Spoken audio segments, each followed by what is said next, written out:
मतलब देखिए, मेरा सपना ये था कि मैं कुछ बड़ा आदमी बनूं, और बड़ा सरकारी नौकरी, बड़ा आदमी मैं कभी सोचा ही नहीं कि मुझे जॉब करना है। या तो मैं सोचा था बिजनेसमैन बनूं, या तो मैं राजनीतिक क्षेत्र में रहूं, या तो कलाकारी क्षेत्र में जाऊं।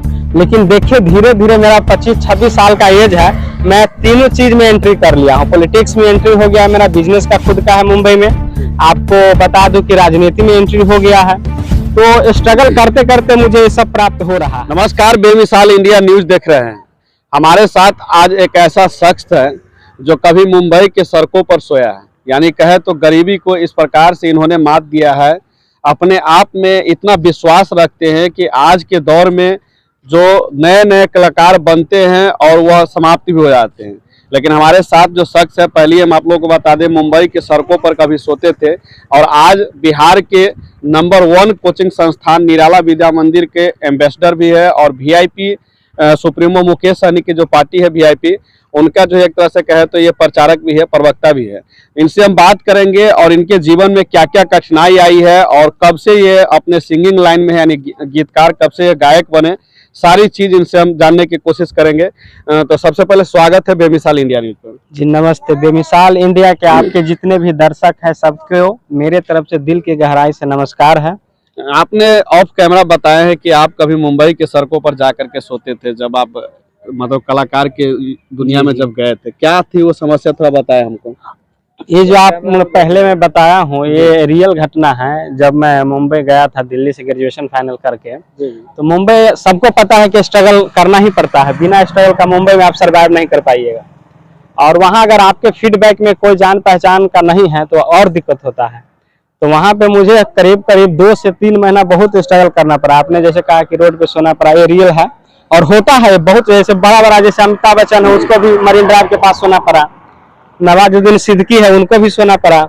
जो जितना जाते हैं स्ट्रगल करने के लिए, सबको सोना पड़ता है। तो ये रियल है। कुछ लोग ये भी क्वेश्चन करेंगे कि ये मतलब कलाकार नहीं है, कलाकारी के लिए नहीं गए थे, कोई दूसरा काम के लिए गए थे, क्या थी सच्चाई, थोड़ा बताएं खुल करके। सच्चाई ये है कि मैं जो सपना ड्रीम था मेरा 2-3 मतलब बिहार के काफी सारे लोग इस वीडियो को देख रहे हैं, तो थोड़ा चलिए चल करके बात करते हैं।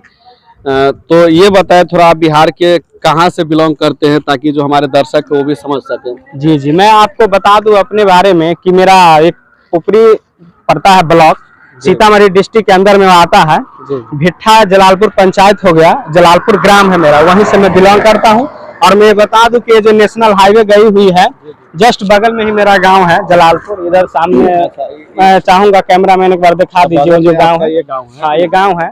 तो घूमने आया था, तो बता रहे हैं कि हम राजनीति में भी चले गए हैं और कलाकारी करते हैं। तो सबसे पहले तो हम कलाकारी के लिए जानना चाहेंगे, जो आप गीत गाते हैं वो कौन कौन से भाषा होते हैं, क्या लैंग्वेज है उनका, ये बताएं।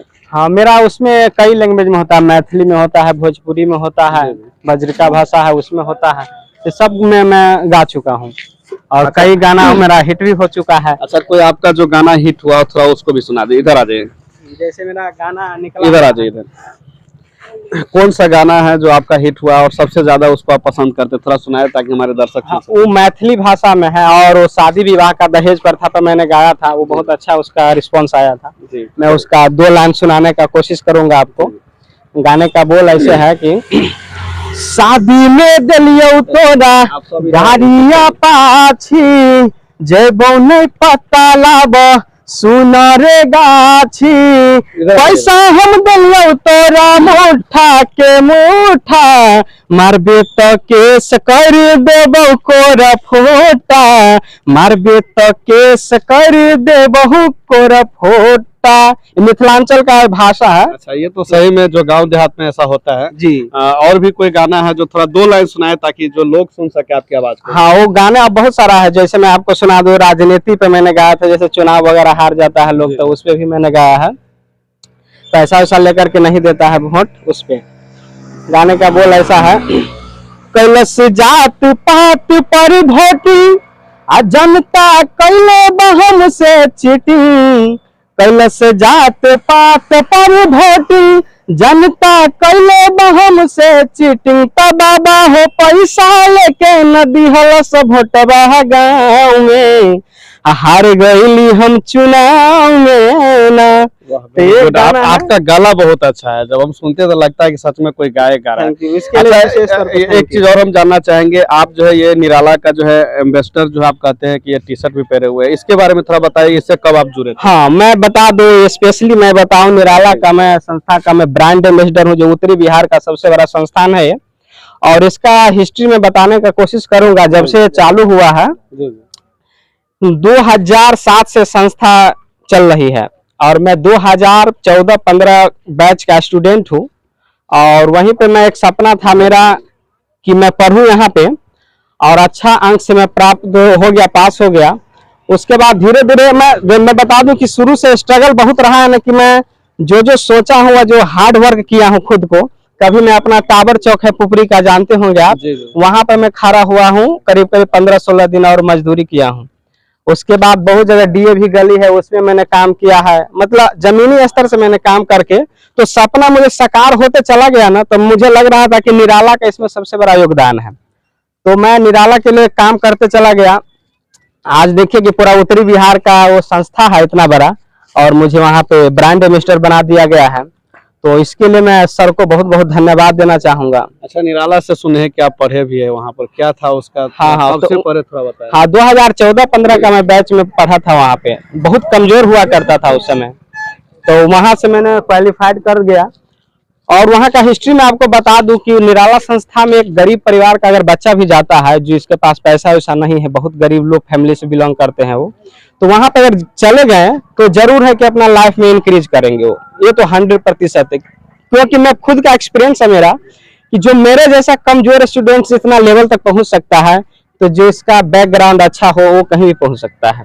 तो निराला का बहुत योगदान रहता है अपने क्षेत्र में। चलिए, मुंबई जब आप गए थे तो वहाँ पर मुकेश सहनी से भी मिले थे, क्योंकि वैसे भी आप कलाकार हैं और मुकेश सहनी भी फिल्म इंडस्ट्री से जुड़े हुए लोग हैं। जी जी। सबसे पहली बार कैसे मिले थे और क्या उनसे बातचीत हुई, थोड़ा? हाँ, मैं वो बता दूं आपको। जैसे मुकेश सहनी वीआईपी पार्टी का सुप्रीमो है, और उनका देखिए उनका भी स्ट्रगल बहुत भारी रहा है। तो वो गरीब समाज में जितने भी कलाकार लोग हैं उसको रिस्पांस अच्छा देते हैं। अगर आप जाइएगा उनसे व्यक्तिगत रूप मिलना है आपको, तो कोई आपको किसी के पैरवी का जरूरत नहीं, आप डायरेक्ट उनसे जाकर के मिल लीजिएगा। तो वैसे ही मैं गया था उनसे, अपना क्षेत्र के बारे में कुछ वार्तालाप हुई थी, तो गया था, मैं बात किया उनसे, और उसके बाद से मैं जुड़ गया, मेरा कन्वर्सेशन से वो प्रभावित हुए। तो उसके बाद उन्होंने बोला कि ठीक है, आप प्रवक्ता बन जाइए। नवीन जी लोगों का ले लीजिएगा। तो वैसे ही बोले वो कि ठीक है, आप पार्टी के लिए काम कीजिए, और आप बराबर मिलना होता है उनसे, एकदम नजदीकी बढ़ गया है। तो वही है कि पढ़ाई लिखाई अगर आपको अच्छा होगा तो कहीं भी आप सक्सेस हो जाइएगा। अब आप क्या कर रहे हैं, थोड़ा ये बताएं। हाँ, अभी मैं वर्तमान में आपको बता दूं कि मैं एक बिजनेसमैन भी हूँ। अपना बिजनेस है मेरा खुद का, कपड़े का, मुंबई में, वो संभालता हूँ। अपना कलाकारी क्षेत्र हो गया, वो हो गया, ब्रांडिंग का काम करता हूँ पूरे, जहाँ जहाँ जिसी का ब्रांडिंग करवाना है वो करता हूँ, यही से मेरा काम है। और ग्रामीण स्तर में किसी का सहयोग हो गया, शादी विवाह का कुछ हो गया, तो उसमें डोनेशन दे करके मैं करवाता हूँ। तो ये मुझे बहुत खुशी होता है कि 27 साल के उम्र में इतना बड़ा अचीवमेंट मुझे मिला है, तो बहुत खुशी होता है मुझे। कुछ ऐसा भी हो जो आप अपने, जो आपके क्षेत्र के युवा हो या आपके उम्र के जो भी युवा हो, उसके लिए कोई संदेश आपके तरफ से हो तो बताइए। मैं संदेश यही देना चाहूंगा कि अभी के दौर में कोई भी स्टूडेंट हो मोबाइल का इस्तेमाल नहीं करे। अभी जब तक स्टडी पीरियड में है आप लोग, उस समय स्टडी फाइनल हो जाता है तो मोबाइल का इस्तेमाल कीजिए। इससे आप मोबाइल जो अंदर में देखते हैं उसमें कुछ नहीं है, आप बाहरी दुनिया घूमिए, उसके बाद समझ में आया कि दुनिया क्या है। अगर आप एक ग्रेट लेवल के लोग से मिलते हैं, आपको समझ में आया कि मेरा क्या औकात है कि नहीं। लेकिन मोबाइल में सिर्फ देखने पर कुछ नहीं कर सकते हैं। और स्टडी टाइम में हम कहेंगे कि आप सिर्फ जो पढ़ाई लिखाई है उसी पर ध्यान दीजिए, बाकी बात क्या कहें, दुनिया बहुत जालिम है, जीना है तो कोहराम मचा के जिंदगी जीजिए। बस यही मैं संदेश देना चाहूंगा सबको। चलिए, एक चीज और हम पूछना चाहेंगे, क्योंकि आप 3 चीजों को ज्यादा महत्व दे रहे हैं। एक आपने जो संस्थान है उसका, दूसरी पॉलिटिक्स जो वीआईपी पार्टी है, और तीसरी जो है आपका सिंगिंग। तो सबसे ज्यादा जो है आपके कोचिंग का कौन ऐसा शिक्षक था जो सबसे ज्यादा मोटिवेट किया और आपको इस तरह से जो है इस लायक बना दिए? हाँ, इनमें सबसे ज्यादा मुझे मोटिवेट करने की आप बात कर रहे हैं तो निराला संस्थान का सबसे मेरे लिए लोकप्रिय और गाइडेंसर जो होते हैं, गाइड करने वाले गुरुदेव मेरे दिनेश कुमार निराला है। अगर वो शायद नहीं होते मेरे इस जीवन में तो मैं कुछ नहीं होता। अगर उस मान लीजिए कि 800-900 स्टूडेंट का बैच चलता है, उस समय जब मैं पढ़ता था, उस समय भी मेरा नाम लेकर के अनाउंसमेंट करते थे, क्वालिटी अगर किसी स्टूडेंट के पास होता है वो टीचर परख लेते हैं। जैसे आप पहले टीचर ही थे, आपको अच्छा से अंदाजा है सब कुछ, तो टीचर समझ लेते हैं और मोटिवेट करते रहते हैं, उनको अंदाजा हो जाता है कि ये स्टूडेंट आगे जाकर के बहुत कुछ करेगा। तो मेरे लिए सबसे लोकप्रिय और कहिएगा आइडियल जो है वही है मेरे लिए दिनेश कुमार निराला सर, जो निराला विद्या मंदिर का संस्थापक है। अच्छा, वीआईपी सुप्रीमो मुकेश सहनी के बारे में अगर एक शब्द बोलना हो या एक लाइन बोलना हो तो क्या कहेंगे? ग्रेट मैन है, मैं उनके लिए क्या कहूँ। उनका जीवन यापन देखते हुए हम लोग पॉलिटिक्स में एंट्री नहीं करना चाहते थे, लेकिन उनको जिस ढंग से लोग प्रताड़ित करते थे, परेशान करते थे, तो उनका कहना था जब मैं बैठा उनके सामने में, तो वो बोले कि अगर आप लोग जैसे टैलेंटेड पर्सन अगर हम लोगों को साथ नहीं देंगे तो कौन मेरा साथ देगा। अगर आप महिला समाज से, निषाद समाज से इतना पढ़े लिखे हैं, अच्छा जानकारी है आपके पास, अगर आप नहीं सपोर्ट कीजिएगा तो कौन करेंगे। तो हम उस समय इमोशनल हो गए कि सर के पास तो पैसा या कमी है नहीं, करोड़ों अरबों का उनका प्रॉपर्टी मुंबई में है, फिर भी वो राजनीति के लिए गांव गांव गली गली वो घूमते हैं। ये सब हम लोग को देखकर इमोशनल हो जाते थे कि मेरे समाज के लिए इतना ये प्रेरित है। यानी गरीब जो दबे कुचले उसके लिए आवाज। हाँ, कहा कि वो गरीबी से ही निकले हैं ना। चलिए लास्ट में आप अपने जो आवाज में जो गीत गा रहे थे थोड़ा एक बार और गुनगुना दीजिए। हाँ, मैं गुनगुनाना चाहूंगा, शादी वाला ही गुनगुना दूं क्या? गुनगुना दीजिए। अच्छा, शादी में दिलियो तोरा गाड़िया पाछी,